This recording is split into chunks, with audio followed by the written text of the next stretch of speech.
I was recently in Cape Town, South Africa. I did a shoot at the Atlantis Dunes. Now, this shoot is a shoot that I've always wanted to do for the longest time now.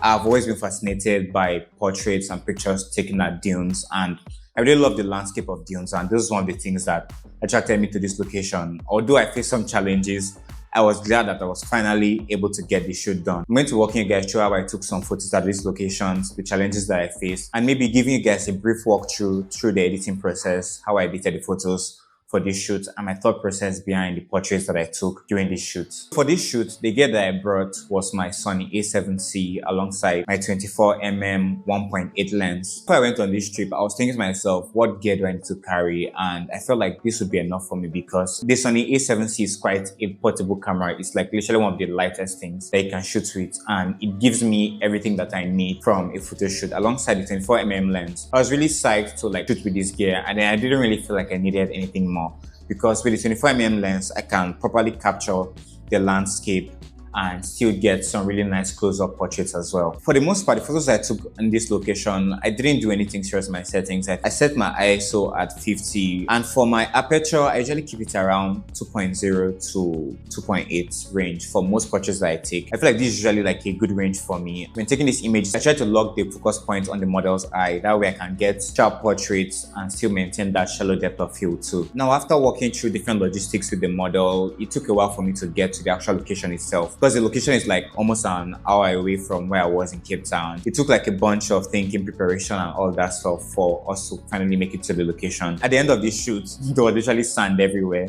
Sand in my camera bag, sand on my camera, sand in my shoes. There was so much sand, but it was definitely worth it for the pictures that I got with this location. Even though it was harsh sunlight, it was still interesting that it was quite perfectly lit. With this location, the sand almost kind of acts like a reflector in a way. When there is very harsh sunlight on any very white surface, that white surface tends to act like a reflector. This helped me get very good lighting regardless of how harsh the sunlight was, because the sun was literally acting as a reflector throughout the entire shoot. During this shoot, I think we were shooting around like 1 p.m, 2 p.m. thereabouts, so the sun was like extremely harsh. The main challenge that we were facing was the fact that it was extremely windy. The wind at this location was a blessing and a curse, in the sense of like the model's outfit will look like it's flowing with the wind without having to use any other thing to make the outfit look like that. However, part of the problem here is that with this wind, it will be interfering a lot. Everything will be flying all over the place. I don't know, it was just a bit messy. I needed the hat to like shade me from the sunlight, but at the same time, my hat flew from my head like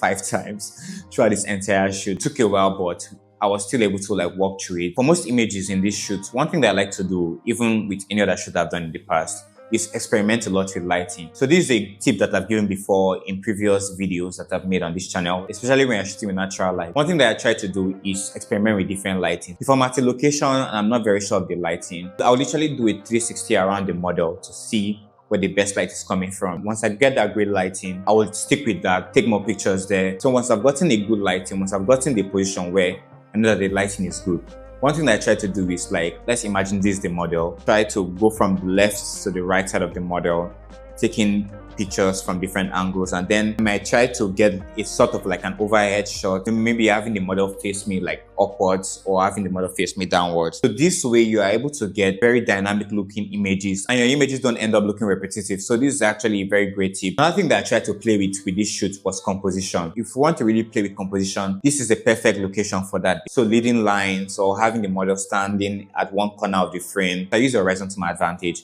I made sure that the lines in the horizon kind of led to the model. And I think that I tried to play with too was the fact that the sky was a very nice blue color, having that balance out with the white sand too, with the model's outfit. The model used different outfit for this shoot, but my favorite was the black dress because I felt like that gave us a good balance of colors. So this is like a pro tip for you guys. I wouldn't recommend playing with colors so much if you haven't had that lot of experience with photography. So for my style of photography, I like using simpler colors. I try to use colors that are a bit more familiar with me, colors that help create that contrast in a very nice and interesting way. So apart from the close-up shots in this shoot, which I really love, a good number of my favorite shots from this photo shoot were shots of her just standing far away from the camera and really capturing that horizon and how beautiful it was. Shout out to the model. The link to her page in the description. She nailed her poses a lot. Now for the editing, here are some key decisions I made. I already knew from the beginning that for this edit, I didn't really want to go with like an extremely stylish stylistic choice. I wanted to make the color grading as clean as possible, whilst to making sure that the model's skin tone really pops, and as well as the color of the sky too. I wanted to make sure the beauty of this location was really obvious throughout the entire shoot. I used one of the presets from my color grading pack. You can get in the link in the description below, and found out that one of the presets ended up working really great for the look that I wanted. I knew that I wanted this really clean look, so all I had to do was like minor adjustments